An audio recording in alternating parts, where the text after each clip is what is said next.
Boston.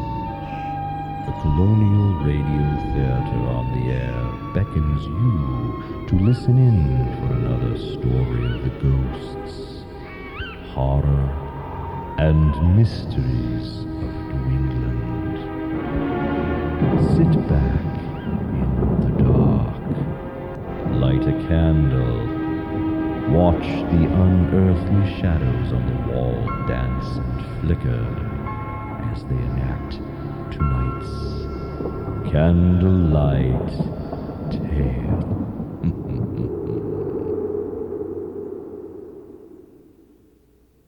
Good evening. This is Jerry Robbins. Spend a night out at Fort Warren on George's Island in Boston Harbor, and the probability is high that you may encounter the subject of tonight's story.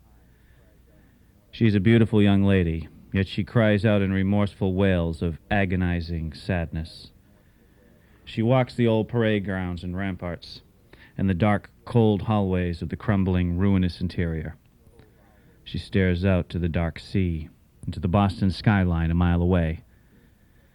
No one enters the fort at night, not even the caretakers. This place is best visited after the night has given up its shadows, when indistinguishable images of the dark again take on their daylight forms of safe, familiar architecture, and when the beautiful young lady returns to the grave from which she came. Her story is a tragic one, a sad sonnet unfolded against the backdrop of the Civil War. Fort Warren was at that time being used as a prisoner of war camp for captured Confederate soldiers. The fort was no crumbling ruin then. It was an enforced stronghold housing 85 Union soldiers and close to 2,000 Confederate prisoners who no longer heard the stirring wails of Dixie. Our story begins in the coastal town of Hull, Massachusetts, visible from the island, the fort, and from the long, dead, unseeing eyes of the Lady in Black. That's the name of tonight's story, The Lady in Black.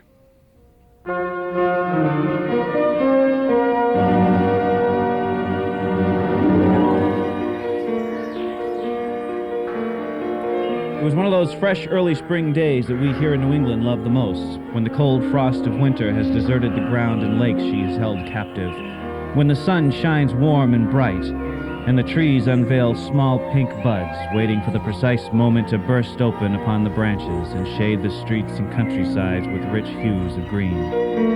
When birds sing loud and clear, for they too are happy to see the cold, gray winds leave us once more. When people walk with a lighter air, their heads held high, breathing in the delicious air which fills your lungs like some kind of magic elixir, whose remedy brightens your step and cheers your outlook. Much more preferable than walking in winter, with your head turned down, your chin tucked into your scarf, your teeth braced from the razor-sharp wind. Spring day in New England.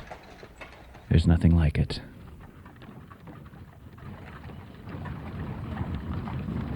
On this warm spring day, a carriage was winding down Main Street on its way from Boston. Whoa there! Whoa! Hold up, boys.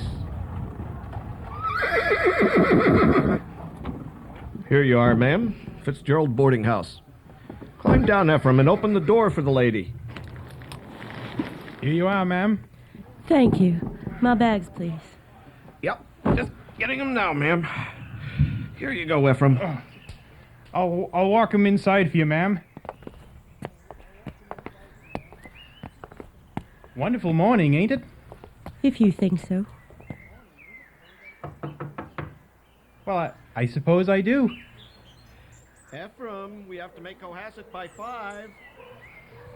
I was waiting to walk the bags in, Hank. Well, I can manage my luggage, thank you. Are you sure? Yes, thank you. You've been very kind. Oh, okay then. I'll be off then. Good day. Good day.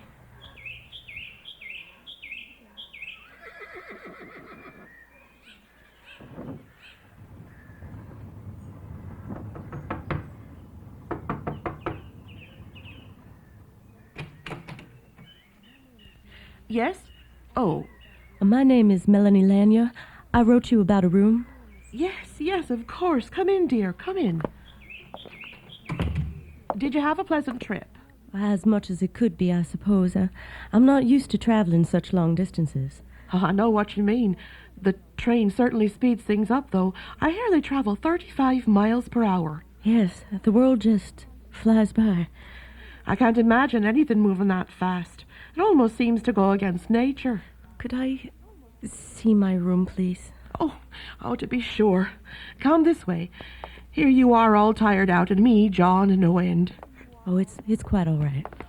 Dinner is at 7. As I said in the letter, if you take your meals here, it's an additional 25 cents.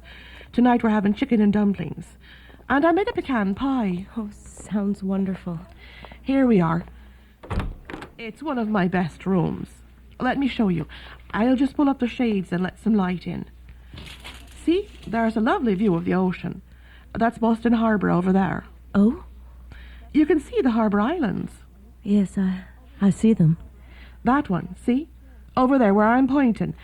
That big stone structure. That's Fort Warren. Fort Warren?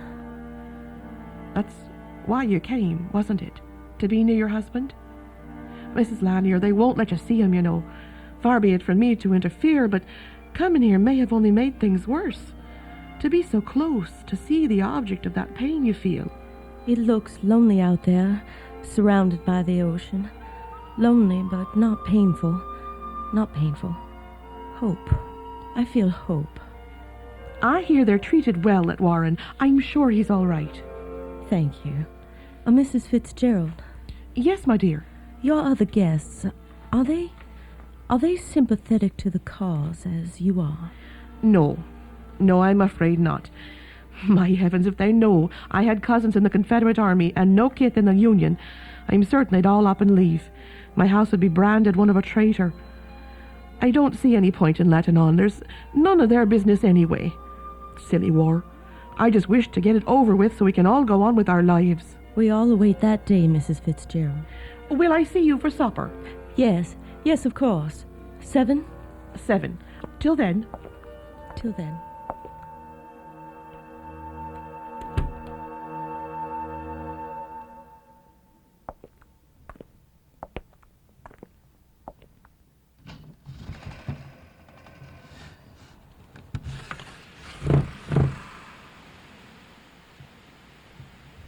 I'm here, Andrew. I got your letter and I'm here, just as you asked.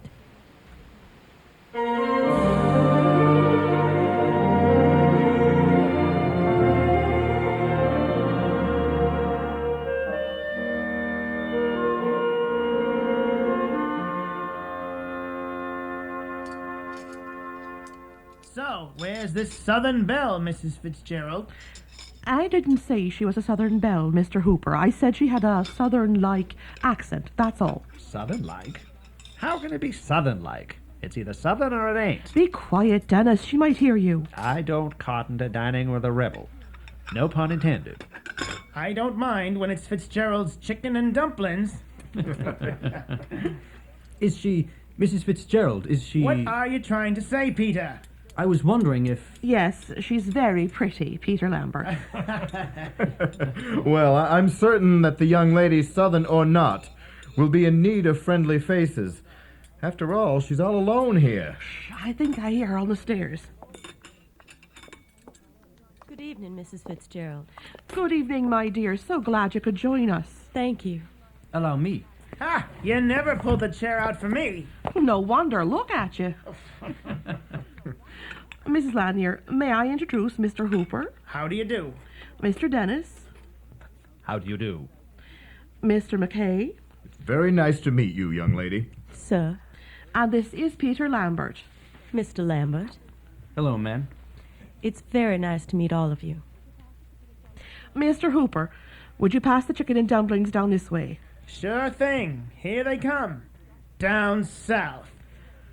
Just pass them along, Mr. Hooper. Here you are. Mrs. Fitzgerald makes the best chicken and dumplings. Why, thank you, Mr. Lambert. I'm sure they're wonderful. So, how long are you planning to stay in Howell, Miss Lanier? It's Mrs. Lanier, actually, Mr. Dennis, and I don't know how long I'll be here. How long are you planning on staying in Hull, Mr. Dennis? He stays here because he can't afford a house, and the rent is cheap. Your relatives live in Boston, Mrs. Lanyard? My, you're highly interested in me. I dare say, is Hull so uninteresting that my arrival could stir up so many questions? Oh, don't mind them, Mrs. Lanyard. Just trying to make conversation, that's all. No harm. Of course. It's been such a long day, I guess I just don't feel like conversation. I'm sorry. Of course you don't, dear. Now, you people let her be. I saw the Marietta sail into the harbor this morning. Yes, I saw it too. Most likely bringing in more Reb prisoners to Warren. That fort must be getting pretty full by now. Yep, poor sods. Hate to be in their shoes. It ain't so bad. And how do you figure that, Mr. Lambert? It's better to be a prisoner than being dead. Being held captive behind stone is the same as being dead. I don't think so. When the war is over, they'll go free. The dead will still be dead. The conditions are better than the southern camps. The South does not have the resources or equipage for the camps. Is that a fact? That is a fact. You know this? I know this. Well, I don't care about the comforts of them Johnny Rebs anyway. Excuse me, Mrs. Fitzgerald. You ought to be ashamed of yourselves. Yeah. Pass the chicken and dumplings, will you? No, no more for you.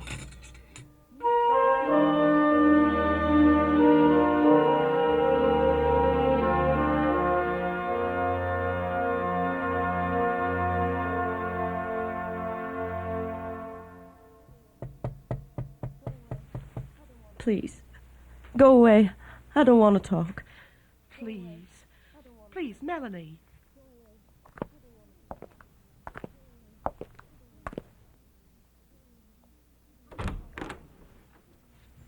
I'm sorry for the way those idiots acted. I'm very sorry. I thought I had thicker skin, but it's been so difficult. Have you and your husband been married long? No. We were married just days before we went off to war, and then I got this letter. Well, how did he get a letter to you? He managed it through Union lines. I don't know how he asked me to come here, to Boston. How did you get up here? What kind of pass did you have? None. I paid a blockade runner. He got me through to New York. Once I was through the lines, I was able to travel without questions by coach. Melanie, why did he ask you to come here? I'm going to get him out, Mrs. Fitzgerald. What? Are you mad? It's not possible. It can't be done. It can. He has the plan to escape, but he needs my help. And I have work to do before it's attempted. Mrs. Fitzgerald, the less you know... Well, please understand, I don't wish to bring you any trouble should the attempt fail. It can't be done. The weeks passed by, and soon the townspeople of Hull became familiar with the lady from the south. Every day she would sit on the rocks at the coast and stare out across the harbor to the fort. Every day, in the pouring rain, in the blistering heat, the longing and utter devotion to her love began to break the hearts of the young ladies, and the men never approached her out of unmentioned respect. When she walked the streets of town, she was always cheerful and willing to chat, as long as the subject was the weather or the past Sunday's service at church. But when she sat near the coast, a melancholy mist swept over her, and all knew that she was to be left alone. But in her loneliness, she was also studying, watching the sentries along the fort walls through her telescope, memorizing their daily routine, their posts, when the guard was changed, how long it took. The weeks turned to months, the summer to fall and the fall to winter. Every day she would sit on the rocks at the coast, in the freezing sleet and the falling snow. It's nearly time, Andrew. Nearly time. Where's my letter? Oh, here. Here it is. Fort Warren, Boston Harbor, August 1861. My dearest Melanie, as I write you from this dismal place, I do so at great risk to my own life. I can only hope that it leaves this camp uncensored. for I've made friends with a Yankee guard, also newly married, who has sympathy for my situation, and promises to dispatch it to you from Boston when he gets leave. I beg you to come here to assist me in an escape from this prison. I shall allow time for you to get this letter, and then more time to plan your journey here to Massachusetts. I have enclosed a sketch of the fort and have circled the bastion where my plan will take place. Please follow my instructions to the letter. On the evening of January 15th, 1862, at midnight, if you could secure a trusted companion to row a boat under cover of darkness to the spot shown, I feel confident that we will at last be together. The walls have slits for muskets. Upon your arrival, and when the guard has walked to the far left of the rampart, whistle green sleeves. I will then lower a rope of blankets that will lift you into the fort. The slits are too narrow for me to pass through. If you secure a shovel, I feel confident that we shall be able to dig under the fort walls and then make our way south and to home. I put my utmost trust in you, and I put my life in your hands. Please make haste to this place, for I need your help, my dearest. As ever, your beloved husband, Andrew. The time is at hand, Andrew. The time was at hand. On the evening of January 15th, Melanie, dressed as a man, quietly opened her door and walked down the stairs and into the dark. In the night sky, she could see black, swirling clouds. The thunder grew louder, and the lightning strobed the sky. She made her way down the side streets and was soon near the coast. Making her way to Windmill Point, she unhitched a rowboat belonging to the residents of a nearby house, which she had seen berthed on numerous walks. She felt no one's trust, save Mrs. Fitzgerald, and therefore began the mile-long voyage to George's Island, alone. The rains fell harder, and the harbor was choppy. The sea was in a furious mood, blinding her path. But her love proved an unyielding compass, and she rowed onward. She could see the fort emerge out of the dark night. Once a small structure on a distant island, now a towering mass of cold stone and tremendous stature. After what seemed a lonely eternity, she reached the island, and pulling up near an embankment, secured the boat against a protruding tree root which had dangled in the ocean, the tree itself looming over her, protecting her, it seemed, from the storm. She saw the sentry on the wall overhead. The storm kept his head low, and he obviously had not seen her approach. Taking the small shovel from the boat, she ran to the wall and guided along until she arrived at the bastion which was marked on her husband's map. The sentry was directly overhead. He didn't bother to look up over the wall or to the water's edge. Post number 1, 12 o'clock and all's well. He continued on his patrol. Post number 2, 12 o'clock and all's well. Post number 3, 12 o'clock and all's well. Post number 4, 12 o'clock and all's well. The guard was now further down the rampart, and Melanie was under the musket loophole.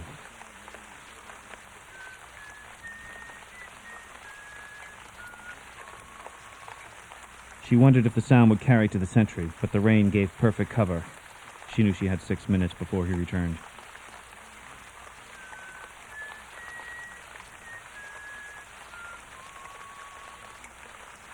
No response. Was her husband dead? Had he been sent to another camp? Just as these thoughts began to enter her mind, a rope made from blankets was lowered out of the loophole. She tied it around her waist, and clutching the shovel, was hoisted into the fort. Melanie. Oh, Andrew. Are you all right? How have they been treating you? Fine, just fine. The treatment here is above reproach. They look after us well. How have you fared? It's been so lonely, Andrew. Who rowed you over? I rowed myself.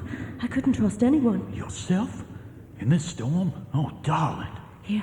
Here's the shovel. We should get started. Melanie, I have another thought. What? I was thinking, instead of escape, the armory is just a few feet away here, on the other side of this wall. What if we dug under it, confiscated the rifles, passed them out, then we could capture the garrison and the whole fort could escape. What are you talking? Strike a blow for the Confederacy, here in Boston. Once the men were sure they could scatter and make their way south, it would be a great victory for us. Could we do it? Would it work? Yes. What do you say? It's dangerous, and I've already asked much of you. I'm for it. Yes. Come along, then. Down the bottom of these stairs, there's a dirt floor, and the guards never patrol there.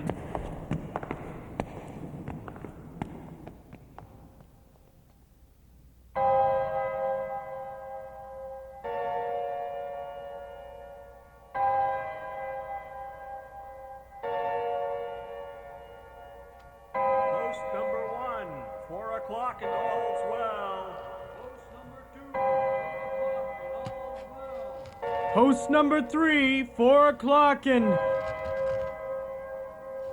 What the...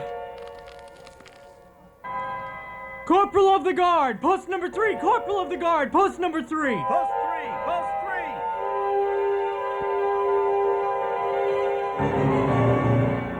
3! Here they are, Captain. Only 2 of them? Just 2, sir. They had a tunnel dug, came up in the powder magazine. Going to blow up the fort, were you? No. What were you going to do? We were going to raid the armory and pass out the rifles. Take the fort. And what would you do with the fort once taken? Where are you going to go on an island? We were going to head ashore and make our way home. Well, unfortunately, you came up in the powder magazine. The armory is another room over. The appearance is that you were going to blow up the fort. That was not my intention. Well, you came up in the wrong room. I miscalculated. Indeed. Here comes Colonel Dimmick, Captain. What's going on here? The sentry here at the post caught these 2 prisoners digging a tunnel. They were in the powder magazine. I see. What's your name? Andrew Lanier. And you? Who are you? I'm talking to you. Take off that hat and answer the colonel. Very well. What the devil is going on here? Melanie. Andrew. A woman! How'd you get in here? Get over here. Andrew! Let her go. Let her go. You Stay put. Release her. You say they were in a tunnel? Came up in the magazine? Yes, sir. This woman was helping him. A search found a rowboat secured outside Bastion A. Are you alone? No. I have this. A pistol? Watch it, sir. He has got a pistol. Let my husband go, Colonel. Please. Let him go or I'll kill you. Melanie, no. No, we'll never make it now. We have a chance, Andrew. Let him go, Colonel. I'll get her, sir. Melanie! No, you fool! Melanie. The barrel. It exploded. A piece hit the Reb. Went right into his brain. Dead, sir. You just killed your husband, ma'am. No. Andrew! Andrew! No! Take her away. We'll deal with her in the morning. No, Andrew! All through the long, stormy night, Melanie Lanier wailed and screeched. The sight of her husband falling to the ground with a large, gaping hole in his temple. He died by her hands, and her pain was nameless.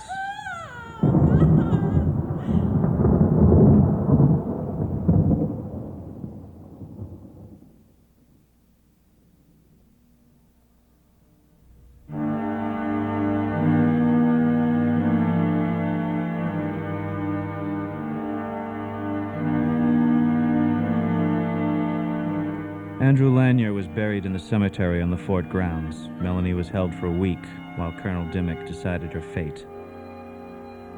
Her wails echoed the fort. For a whole week she cried and became blind and hysterical with her grief. Then, Colonel Dimmick sent word that she was found guilty of treason in aiding a prisoner of war to overthrow the fort, and was condemned to hang as a spy. My child? Father, is this the day? Yes, my child. Today is the day. In 1 hour. I'm here to help you make peace with God and to prepare you to enter his kingdom. My husband lies buried here. I'll not leave him. Your husband is in the kingdom of heaven. Leave me, please. Leave me. Let me out, Captain.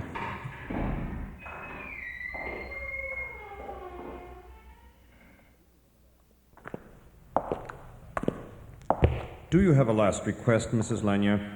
Yes, I wish to die in a gown, Captain. I do not wish to die in men's clothes.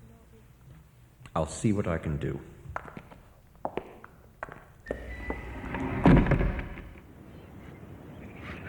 The gallows are just about finished, Captain. She wants to die in a gown, Mr. Anderson. Do we have anything here? No, I don't think. Wait, yes.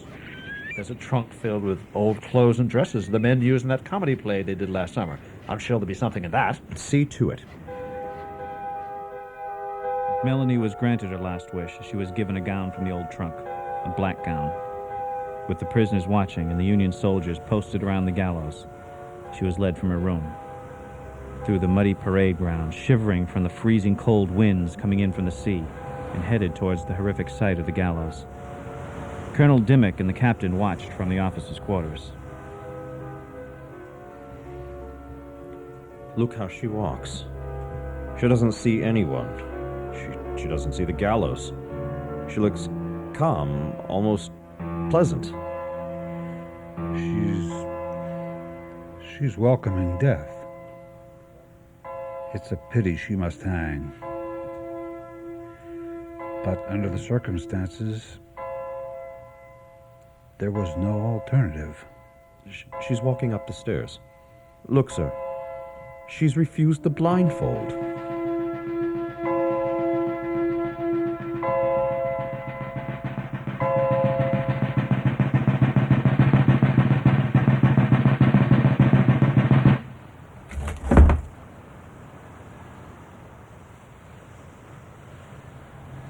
And so Melanie Lanier fell through the trap door and slipped into eternity. Shortly after the hanging, the troops guarding the fort were transferred and the new guard arrived at their new post. It was about a month following the execution that the strange occurrences at Fort Warren began to take place. A dark, chilly evening, and the sentries were at their posts in the wall. Near Bastion A, 2 soldiers were on patrol. Quiet night. Yep. What's that? Look, over there, near Bastion C. What is it? My God, it's a woman. She's Henry. That's a ghost. Her face is blue, like transparent glass. Black dress. Henry, that's the woman they hanged here last month.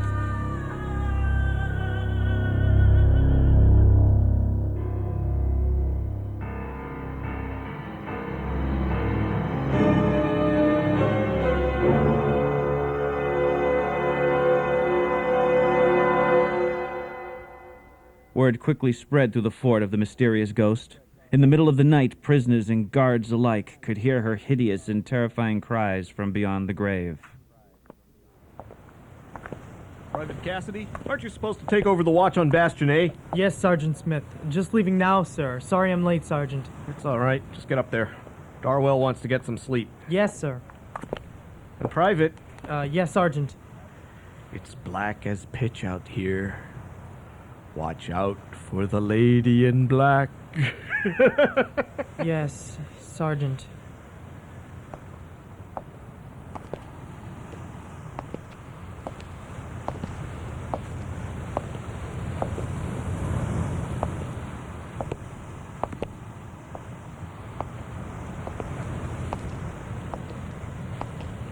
Well, it's about time.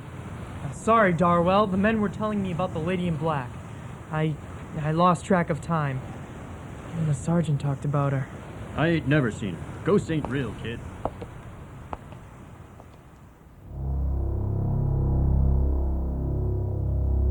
Post number 1, 10 o'clock and all's well. Post number 2, 10 o'clock and all's well. Post number 3, 10 o'clock and all's well. Post number 4, 10 o'clock and all's well.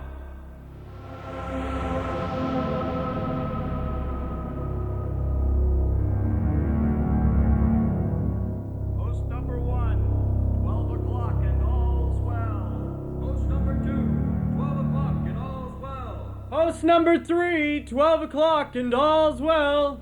Post number 4, 12 o'clock and all's well. There's someone here. I can feel it. Hello? Hello?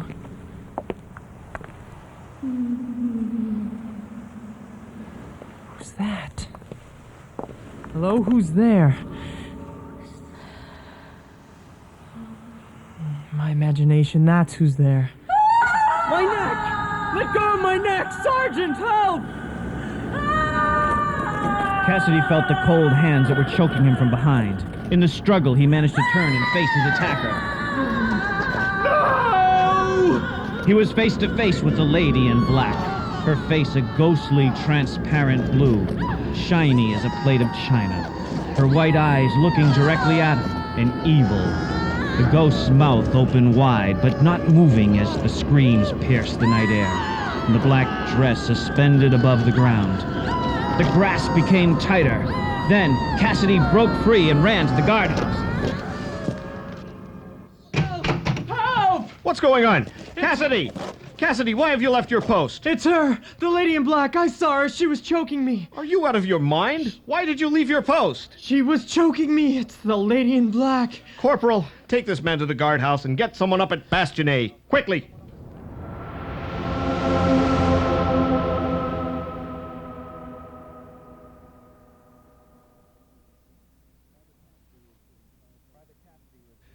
Private Cassidy was given solitary confinement for 30 days. The charge was abandoning his post. But he never changed his story. He had come face to face with the lady in black. The Civil War ended, the prisoners were set free. But from that point on, many have claimed to see the ghost of Melanie Lanier. Soldiers posted there during World War I heard her terrible screams of agony. Today, Fort Warren is the entrance to Boston Harbor Island State Parks. Children run through the dark halls with flashlights, scaring each other as they seek out the lady in black. One of these days, one of them may be in for a real surprise. We all know that ghosts don't limit their appearances to the night shadows, for it is always dark within the walls of the old fort, deep down where perhaps she sleeps during the warm summer days.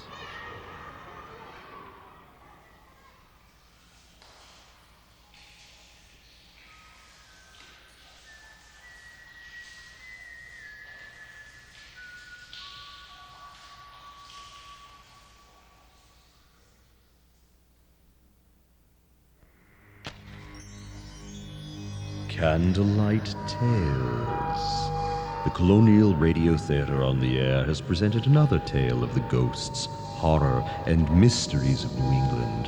Heard in tonight's program were Adrian Adler, Gene Risher, Bill Hammond, Dan Williams, Deborah Roy, Frederick Rice, Lincoln Clark, Joe Scroy, Jeffrey Gage, Justin Billard, and Quint Risher. Tonight's play was written and directed by Jerry Robbins. The music was by Jeffrey Gage. Until the next time we meet, this is Paul O'Shaughnessy saying good night from Boston.